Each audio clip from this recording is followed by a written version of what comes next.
for immigration. All the do-gooders are destroying this country. If you're British, get nothing, only tax rises to pay for illegal immigrants. Where's it going to end, Linda, there? And Sue says, sadly, Phil, not everyone is angry or even disturbed by the invasion of illegal immigrants. Most shocking, and especially, it seems, in the Conservative Party. Well, I'm going to bring in now our political commentator for this hour, Jonathon Gibson, and talk about this, because you can tell the anger in the public now about the illegal immigrants, those coming over from, France on the dinghy there. Has the political class lost touch with the needs of the people? Absolutely, and I don't think it's a new phenomenon, them losing touch with the people. I think it's been a long time coming.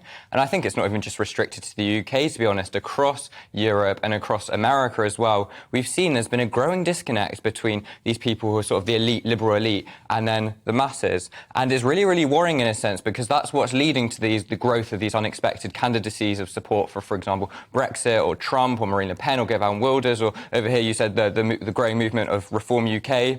And, there's clearly this disconnect which is not being accounted for. The politicians are not listening to the people, and I think now is a really big sparking point when we've suddenly got this new wave of illegal immigration coming into our country to discuss this and to energise conversation around it. Is it just that, though? I've got to say, it seems to me that the Home Secretary is very exercised about it in the same way that the public are.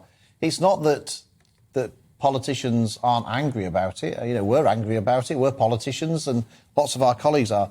It's what we seem short of is actually knowing what the solution to the problem is. That's the issue. It's not everyone can be angry about the problem, but what we seem to be lacking is solutions. So on two fronts there, I'll probably push back slightly on the front that politicians hold the same views as the people, because among a lot of studies they've shown that people, for example, who are university educated, people who, for example, have a certain economic background or a certain age, have very different views to others or from different parts of the countries. And in terms of your point about the Home Secretary and its role, I think you're completely right. I think they aren't doing enough, and I think that they're isn't an obvious political solution. I've got some personal thoughts as to, ways of tackling it. But at the moment, as we saw, only 4%, I think it was, of immigrants were getting processed in the asylum centres, and it's simply not working. It's simply broken the system at the moment. I wonder too, and I read the comment out from Linda in Leeds. Basically, here we are. We're going to have tax rises. We're in a cost of living crisis. We're going to feel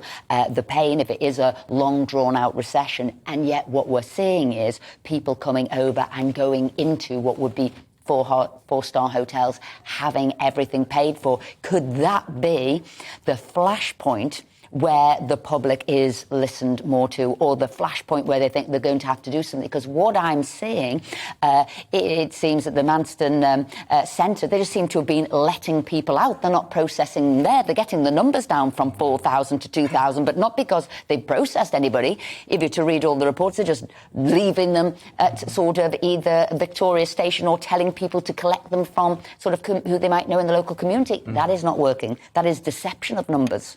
Yeah, clearly it's not working. Clearly the processing is not working. And I think people really feel like the government are prioritising these people over themselves. I think they feel, in a sense, left behind.